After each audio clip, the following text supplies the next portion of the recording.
Assalamualaikum warahmatullahi wabarakatuh. Perkenalkan, kami dari kelompok 4 Komunikasi Bisnis KS1B Manajemen Pemasaran 2019 yang beranggotakan saya sendiri Nurul Istiqamah dengan NIM 1961259 dan rekan saya yang pertama yaitu Nikmatul Latifah dengan NIM 1961418 dan Arya Putra Wahyu dengan NIM 1961107. Di sini kami akan mempresentasikan hasil diskusi kami tentang menulis pesan negatif. Pertama-tama saya akan menjelaskan tentang proses penulisan pesan negatif. Proses penulisan pesan negatif terdiri dari 3 langkah, yaitu diantaranya yang pertama, perencanaan pesan negatif. Ada beberapa hal yang harus diperhatikan sebelum perencanaan dapat dilakukan menganalisa situasi, mendapatkan apa yang para audiens inginkan, memilih media yang tepat untuk pesan dan para audiens, serta mengorganisasi informasi secara efektif. Yang kedua yaitu menulis pesan negatif. Menulis pesan negatif dimulai dengan pendekatan kepada audiens dengan cara mempertahankan suatu sikap, bersikap sopan, menekankan yang positif, dan menggunakan bahasa yang baik. Terbuka dengan pernyataan yang jelas tentang gagasan utama, mencakupi semua rincian yang diperlukan, dan kemudian tutup dengan ramah. Dan yang ketiga yaitu melengkapi pesan. Merevisi pesan untuk memastikan semua jelas, lengkap, dan ringkas. Karena kesalahan yang kecil pun akan menjadi besar ketika pembaca bereaksi terhadap berita negatif. Selanjutnya saya akan menjelaskan tentang bagaimana mengembangkan pesan-pesan negatif. Yang pertama yaitu sebelum mengorganisasi poin utama sebuah pesan, penting untuk memilih pendekatan langsung atau tidak langsung. Kemudian, sebelum benar-benar menyusun pesan, bersikaplah dengan tenang. Dan yang terakhir yaitu untuk memenuhi semangat penerima tetap fokus, pastikan penyaji mempertahankan standar etika yang tinggi. Selanjutnya akan dilanjutkan oleh rekan saya yaitu Mbak Nikmatul Latifah, saya persilahkan. Di sini saya akan melanjutkan presentasi dari rekan saya Mbak Nurul.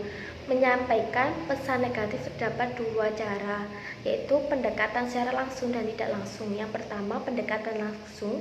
1. Bukan pernyataan yang jelas tentang berita buruk. Bila berita buruk tersebut sangat menghancurkan, pertahankan nada yang tenang dan profesional dan tetap fokus pada berita yang disampaikan dan bukan pada kegagalan individual. Pastikan penerima pesan memahami berita dengan segera, tanpa membaca alasan mengapa berita itu buruk. Yang kedua, berikan alasan-alasan dan tambahan informasi. Dalam beberapa situasi, penjelasan dalam bentuk pernyataan tentang bagaimana Anda berencana memperbaiki atau merespon berita buruk adalah suatu ide yang baik. Yang ketiga, tutup dengan catatan positif.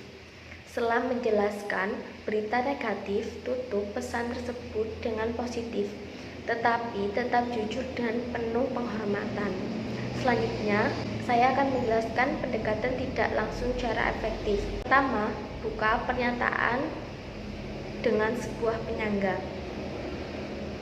Menggunakan sebuah penyangga yaitu sebuah pernyataan netral tidak kontroversial yang sangat berhubungan dengan pokok pesan. Yang kedua, berikan alasan-alasan dan informasi tambahan. Sebuah penyangga yang efektif berfungsi sebagai batu pijakan ke bagian selanjutnya dari pesan yang disampaikan, di mana membangun penjelasan dan informasi yang akan mencapai puncaknya dalam berita negatif. Yang ketiga, lanjutkan dengan pernyataan yang jelas tentang berita buruk. Setelah memaparkan alasan-alasan dengan baik dan logis, selanjutnya secara psikologis pembaca telah siap menerima berita buruk yang ingin disampaikan. Yang keempat, tutup dengan catatan positif.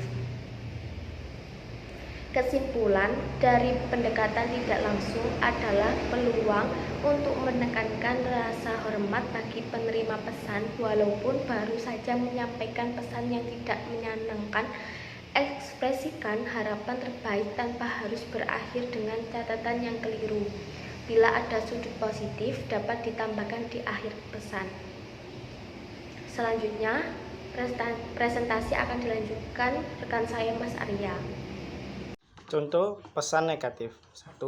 Mengirimkan pesan negatif tentang masalah bisnis rutin, yaitu suatu organisasi atau perusahaan masalah-masalah bisnis rutin akan semakin sering datang kepada perusahaan masalah-masalah tersebut, seperti aplikasi kredit dan permintaan untuk adjustment. Tentunya akan lebih sering membutuhkan negatif dibanding respon positif. 2.